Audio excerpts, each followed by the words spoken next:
Electricity powers our homes, hospitals, industries, and our entire world. But just one mistake, one single short circuit, can lead to devastating fires, explosions, or even death. So, who is it that protects us silently, 24/7? The answer is the circuit breaker. In this video, you'll understand circuit breakers from their very invention to their real-world protection, step by step, in the exact sequence they're used in actual power systems. So, what exactly is a circuit breaker? A circuit breaker is an automatic protective switching device. Its job is to do two things. First, carry normal electrical current safely, and second, interrupt that current instantly when something abnormal happens. It protects us from overloads, short circuits, earth leakage, and equipment failure. To put it simply, a circuit breaker cuts the power before damage or danger can occur. But who invented this life-saving device, and why was it so necessary? The story begins with Thomas Edison in the late 1800s. While working on his power distribution systems, he introduced early concepts of circuit protection. As electrical systems grew larger and more powerful, mechanical automatic circuit breakers were developed. Early systems only used fuses. When a fuse melted, it had to be replaced. There was no control, no way to reset it, and the response was slow. Circuit breakers were invented to act automatically, be resettable, and handle much higher power safely. The invention of the circuit breaker completely changed human safety. Before them, electrical fires were frighteningly common. Industries suffered huge financial losses from damaged equipment, and tragically, deaths from electric shock were high. After circuit breakers were introduced, homes became safer, factories became more reliable, and power systems were able to expand across the globe. Modern civilization as we know it would be impossible without circuit breakers. So how do they work? The basic working principle is the same for all types of circuit breakers. It boils down to three core actions. First is detection, where the breaker detects an abnormal current. Second is interruption, where it physically opens its contacts to stop the flow of that current. And third is arc extinction, where it safely extinguishes the electrical arc that forms when the contacts open. Now, let's classify circuit breakers just like electricity flows in real life from our house to a building, to an industry, a substation, and finally, the grid. We start with the MCB, or miniature circuit breaker. You'll find these in homes, small shops, and offices. They come in single-phase and three-phase versions, mostly for AC power. But DC versions for solar power also exist. They handle voltages like 230 volts for single-phase and for 115 volts for three-phase, with current ratings from 6 amps up to 63 amps. The MCB uses two protection mechanisms. For overloads, it has thermal protection. A bimetal strip inside heats up from the excess current, bends, and slowly trips the breaker. For short circuits, it is magnetic protection. The huge rush of fault current creates a strong magnetic force that trips the breaker instantly in just milliseconds. MCBs are perfect for low-power circuits. For example, if you plug an iron and a heater into the same socket, the current will exceed the limit, the MCB will trip, and a potential fire is prevented.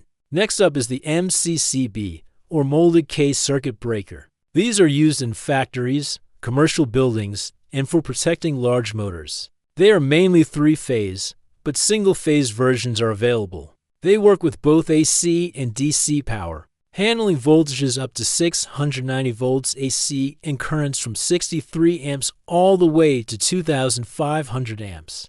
The MCCB works similarly to an MCB, but has some key enhancements. It also has thermal overload and magnetic short circuit protection, but importantly, it often has adjustable trip settings. This means you can fine-tune it based on the specific load it's protecting. A real-world example would be a large 55 kilowatt motor that gets jammed. The current will skyrocket, but the MCCB will trip before the motor windings can burn out, saving a very expensive piece of equipment. Now we move to the big leagues with the ACB, or air circuit breaker.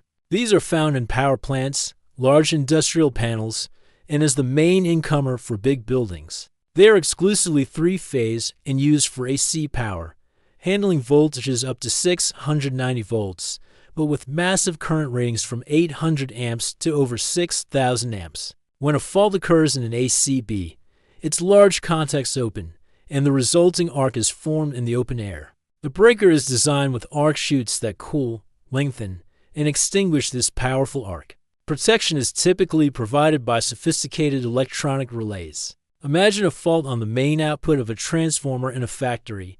The ACB trips, protecting the entire plant from a catastrophic failure. Going up in voltage, we have the VCB, or vacuum circuit breaker. You'll see these in substations and protecting medium voltage motors and industrial feeders. They are three-phase, AC only, and operate at voltages from 3.3 kilovolts up to 33 kilovolts, with current ratings from 630 amps to 4,000 amps. In AVCB, the contacts open inside a sealed vacuum chamber. With no air or gas to ionize, the arc extinguishes almost instantly. Vacuum is considered the safest and most efficient medium for extinguishing arcs at these voltages. If an 11 kilovolt motor has a short circuit, the VCB trips in milliseconds, saving both the motor and the feeder cable.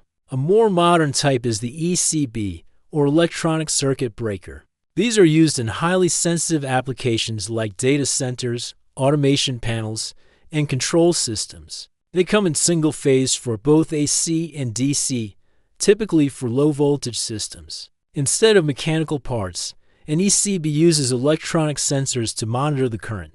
A microcontroller processes the data, and if it detects a fault, it uses a semiconductor switch, like a MOSFET, to interrupt the power. This is incredibly precise and fast, with no mechanical delay. For instance, if a programmable logic controller in a factory experiences a power spike, the ECB trips instantly, protecting the delicate control circuits. Finally, we have a special type focused on human safety, the RCD or RCCB, which stands for Residual Current Device. Its sole purpose is to protect human life. They come in single and three-phase versions for AC power. The key number to remember is its sensitivity, typically 30 milliamps for life protection. An RCD constantly measures the current going out on the phase wire and coming back on the neutral wire. If there's a difference, it means current is leaking to the earth, possibly through a person's body. If this leakage exceeds the set value, it trips instantly. Critically, an RCD does not protect against overloads or short circuits. It's purely for shock protection. A classic example is touching a faulty washing machine.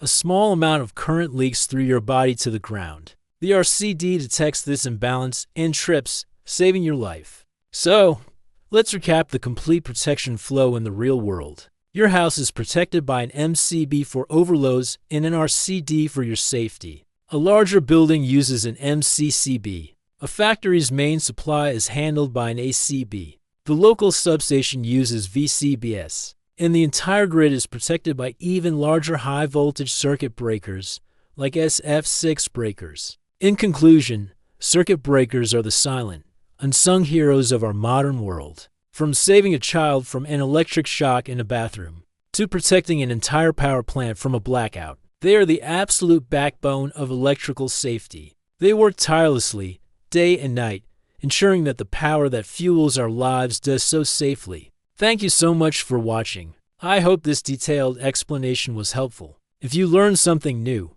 please give this video a thumbs up. And don't forget to subscribe our channel How to Do It at HowToAuto52 for more content on how our world works. Stay safe and see you in the next one.